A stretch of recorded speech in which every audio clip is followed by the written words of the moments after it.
Kembali lagi di Cahaya Hati Indonesia spesial Ramadan melengkapi puasa kita dan seperti janji Ali tadi, alhamdulillahirobbilalamin kita kehadiran tamu kita. Insya Allah beliau akan menginspirasi kita dengan ceritanya ya. Assalamualaikum Ibu Tere ya. Waalaikumsalam Ustaz. Iya, boleh dilepas maskernya ya. Iya, baik. Masya Allah, ini sedikit mungkin aku spoiler ya. Ibu Tere di sini dia punya bisnis ya, dan bisnis ini luar biasa setelah banyak problem yang dihadapi ya. Iya, Iya Ustaz. baik. Boleh diceritakan sama kita sedikit aja awalnya. Jadi awal mula saya usaha, yang namanya usaha nggak ada jalan yang mudah ya, pasti ada batu kerikilnya. Pertama kali saya usaha itu dari mulai nggak ada yang beli sama sekali. Sebenarnya saya usaha ini dari bukan kuliner dulu ya, saya fashion dulu usahanya. Yang saya pertama kali foto-foto baju di Tanah Abang, sampai saya dibilang sama Cici yang punya tokonya, Mbak kalau misalkan mau foto mendingan gak usah foto aja, gak usah beli aja sekalian gitu. Sedangkan saya belanja ke Tanah Abang itu tanpa modal sama sekali. Jadi hari ini saya foto, besok saya update di Instagram atau di Facebook. Baru kemudian ada yang beli, saya Iya, Masya Allah. Harganya naikin dikit ya. naikin dikit gitu, kayak Heeh. saya just tip gitu. Baru Iya, iya. kemudian saya beli, mereka transfer. Jadi dari mulai situlah saya ngumpulin uang dari 0 rupiah sampai akhirnya sempat saya punya butik di Aceh. Masya Allah. Nah merambahlah ke kuliner. Nah alhamdulillah sekarang saya fokus di sambal mantap jiwa. Nah di sambal mantap jiwa ini juga nggak mulus jalannya, pasti ada aja kerikil-kerikilnya gitu yang saya hadapin dari mulai sambalnya tiba-tiba basi, nggak ada angin, nggak ada hujan gitu kan, lagi panas-panasnya basi tiba-tiba sambalnya, tapi saya tetap demi eksistensi, nggak ada laba nggak apa-apa, yang penting saya mempromosi dulu produk saya bahwa produk saya harus dikenal sama orang lain gitu. Tapi alhamdulillah bismillah aja, saya percaya Allah sampai hari ini saya masih jualin sambal mantap jiwa. Masya Allah. Problem-problem yang paling signifikan istilahnya sampai akhirnya kepikiran dari mulai fashion lari ke sambal itu apa sih yang memotivasi ke sana larinya? Karena begini, yang paling memotivasi saya adalah banyak orang-orang di sekitar saya yang harus saya bantu sedangkan saya nggak bisa membantu gitu. Jadi pada akhirnya sampai di sambal itu saya bikin di stiker sambal Rp500. Setiap pembelian sambal mantap jiwa 1 botol Rp500 akan disumbangkan untuk tahfiz Quran dan kaum duafa. Oh Masya Allah. Jadi ada amalannya dijaga juga nih ya? Iya, karena niat saya selalu berdoa sama Allah, ya Allah mudahkanlah rezeki untuk saya, cukupkanlah rezeki untuk saya, supaya rezeki ini bermanfaat untuk saya sendiri, anak saya, keluarga saya, dan juga untuk banyak umat. Bang Ali tadi katanya pernah memiliki butik, kemudian merambah ke kuliner. Butiknya masih ada? Butiknya kebetulan sebelum pandemi ini tutup karena memang Tanah Abang sempat tutup Ya total tutup ya. bener, Tanah Abang tutup ya bener. Iya, makanya Sekarang udah saya mulai buka lagi ya? insya Allah semoga Ustadz ya. Sekarang saya fokus di online aja untuk sementara waktu sambil menunggu mudah-mudahan pandemik ini segera berlalu ya. Amin, amin, amin, amin, amin. Nah baik, kalau nggak salah ini single parents ya? Iya Ustadz. Iya. Insya Allah. Gimana ngurusin single parents? Anak berapa anaknya? Anak saya alhamdulillah 1.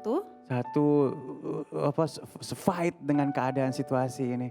Bagi saya jatuh sekali bangkit harus berkali-kali. Bagaimanapun kondisi kita, yang harus kita tahu kita ini artisnya Allah. Allah udah kasih skenario untuk saya, jadi saya harus jalanin apapun skenario itu pasti yang terbaik untuk saya. Tapi Bang Ali dari sisi nama saja sudah menampakkan ya, mantap jiwa. Mantap jiwa. Kenapa ada nama itu?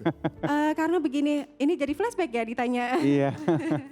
Jadi dulu setiap saya masak, papahnya anak-anak selalu bilang mantap jiwa.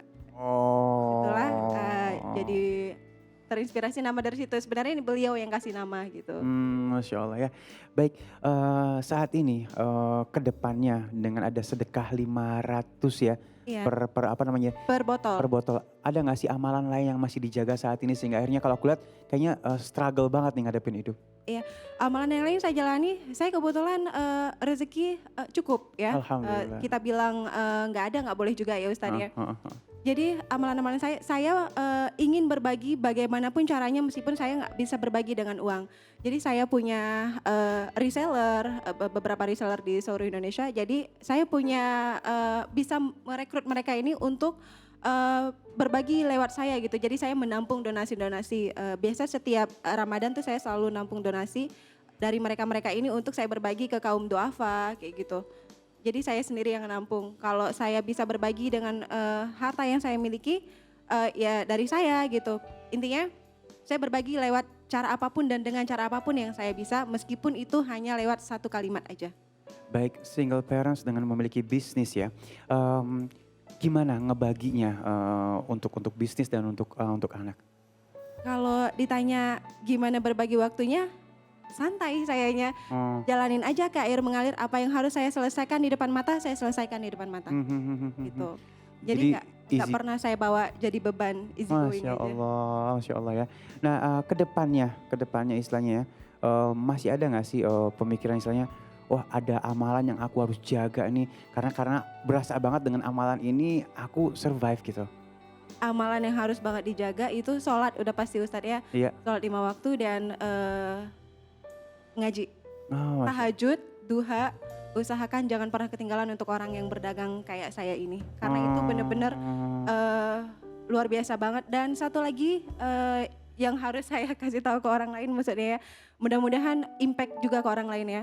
Kayak sedekah subuh itu paling banget Masya Allah. ini ke kita gitu. Impactnya ke kita luar biasa banget. Yang saya alamin sendiri ya. Tuh. Berapa aja tuh sedekah subuh tuh? Berapapun yang kita Ditaruhnya bisa di mana? Di masjid, di mana? Pagi-pagi? bebas, mau di masjid atau kita transfer misalkan ke, kan banyak sekarang lembaga-lembaga yang menampung sedekah Atau ya. misalnya kita kasih makanan buat orang-orang ya, ke nasi Itu uduk. boleh banget. Pokoknya sedekah subuh ya. Saya kebetulan sebelum puasa setiap Sabtu saya selalu menyisihkan minimal banget 10 bungkus untuk siapapun di pinggir jalan yang Masya saya Allah. temuin setiap Sabtu. Karena Baik. kebetulan kalau Jumat Baik. repot kita ya kalau Iya. hari Jumat gitu. Baik, luar biasa. Kang Rashid mungkin ada yang ingin disimpulkan sedikit? Tapi Mbak Ngaldi, terima kasih materi ini inspirasi sekali buat pemirsa iNews. Cahaya hati, saya menangkap ada 2 rumus untuk struggle gitu ya. Pertama tadi jangan lupakan sholat, yang kedua sedekah. Tadi terutama sedekah subuh ya. Iya Ustadz. Kalau hal itu Al-Quran menyampaikan punten. Bahkan Nabi Muhammad SAW setiap subuh itu mendoakan Allahumma barik fi bukuriha. Ya Allah berkahi orang yang bersedekah di subuh hari. Bahkan Allah itu malaikat pun mendoakan siapa yang bersedekah di subuh hari. Itu malaikat dan Rasul mendoakannya. Dan ini adalah bukti salah satu mustajabnya doa Rasulullah SAW.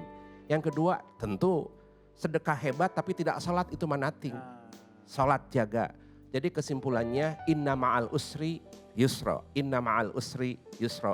Di balik setiap kesulitan, teringat tadi foto di Blok M, di postingan, belum punya uang. Sekarang menjadi everything beliau memilikinya.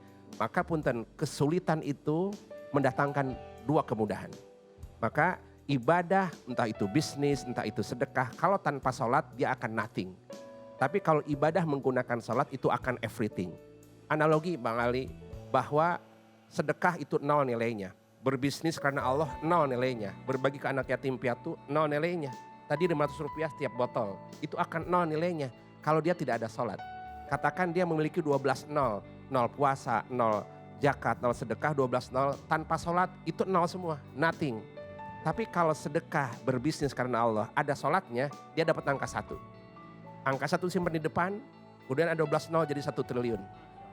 Jadi bisnis plus sholat everything. Tapi kalau bisnis tanpa sholat nothing. Masya Allah, keren banget ya. Baik, terima kasih Ibu Tere waktunya ya. Mudah-mudahan ini menginspirasi kita sukses terus bisnisnya ya. Amin. Dan insya Allah sesaat lagi kita akan bertemu dengan guru kita yang dimuliakan Allah Subhanahu wa Ta'ala, Syekh Fikri Thorik. Tetap bersama kami di Cahaya Hati Indonesia, Ramadan melengkapi puasa kita.